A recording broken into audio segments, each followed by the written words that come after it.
வணக்கம். நான் கவிதா தியாகராஜன். ஏஎல்பியோட அக்ஷய வாஸ்து வகுப்பில் படிச்சுட்ருக்கேன். வகுப்பு இப்போ நிறைய இருக்குது. அதில் நான் பெற்ற சில அனுபவங்களை உங்களோட பகிர்ந்துட்டு வந்திருக்கேன். எப்படி ஏஎல்பி ஜோதிடத்தில் நம்ம வாழ்க்கை மேப்புன்னு சொல்லி அதோட பலன்களெல்லாம் அனுபவிச்சுட்ருக்கோமோ, எச்சரிக்கையாக இருக்கோமோ, உணர்ந்து நடக்கிறோமோ, அதே போல் ஏஎல்பியோட அக்ஷய வாஸ்துவிலும் அளப்பரிய பயன்கள் இருக்குது. அதை நம்ம எல்லாரும் பயன்படுத்திக்கணும். இதுக்கு உதாரணமாக சொல்லணும்னா, ஒருத்தரோட வீட்டோட அமைப்போ தன்மையோ வீட்டோட சுற்றுப்புற சூழலோ நம்ம ஜாதகத்தில் எப்படி ரெஃப்ளெக்ட் பண்ணுதுன்றத அந்த ஏஎல்பியோட அக்ஷய வாஸ்து எனக்கு உணர்த்திருக்கு. அதை நீங்களும் உணரணும். அதுக்கு அந்த வகுப்பு நீங்கள் படிக்கணும். ஆக்சுவலி எனக்கு நேர்ந்த சம்பவம் என்னென்னா, நான் வீட்டில் தண்ணி ஒழுகிற ஒரு குழா நான் ரப்பர் பேண்டு, அதனால நூண்டு, துணி எல்லாரும் சுற்றி வச்சுருந்தேன். அதுக்கு ஒரு சில மாதங்களாக வச்சுருந்தேன். பட் அது கூட ஒரு இம்பாக்ட் இருக்குது அப்படின்றத நான் ரியலைஸ் பண்ணேன். அக்ஷய வாஸ்து நான் ரியலைஸ் பண்ணேன். அவங்க ரூல்ஸாக போட்டு இது இப்படி இருந்தால் இப்படி தான் அப்படி மனப்பாடம் பண்ணிக்கோ, அப்படி கிடையாது. இது சொல்லப்படலைனாலும் நான் உணர்ந்த ஒரு விஷயம் இந்த வகுப்பில். இதோட பலன் எனக்கு எப்படி இருந்தது, என்னோட ஹஸ்பண்டுக்கு எப்படி இருந்ததுன்னா ஒவ்வொரு பலன் மாறுச்சு.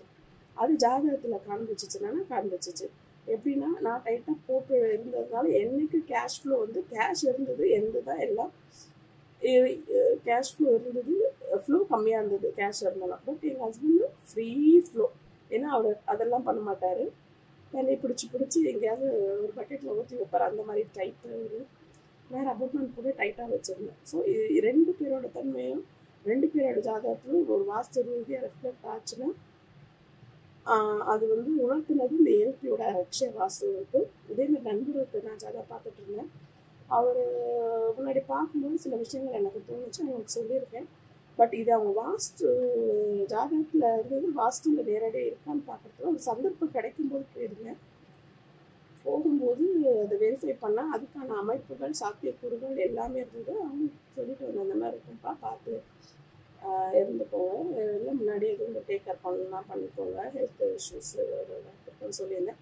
அவங்க இல்லை, அவங்க 2 மணி நேரம் யோகா பண்ணுறாங்க, ஒரு நாளைக்கு 1.5 மணி நேரம் பண்ணுறாங்க, அவங்களுக்கும் வராது. அது மாதிரி அடிச்சு பேசிட்டு இருந்தாங்க. இருந்தாலும் தெரிஞ்சவருன்றதுனால நான் கேட்காம வாலண்டியராக சொன்னேன். அதுக்கு ஒரு பண்ணக்கூடாதுன்றது லேட்டாக நான் புரிஞ்சுக்கிட்டேன். அதுவுமே இந்த வகுப்பு தான் எனக்கு புரிய வச்சுது.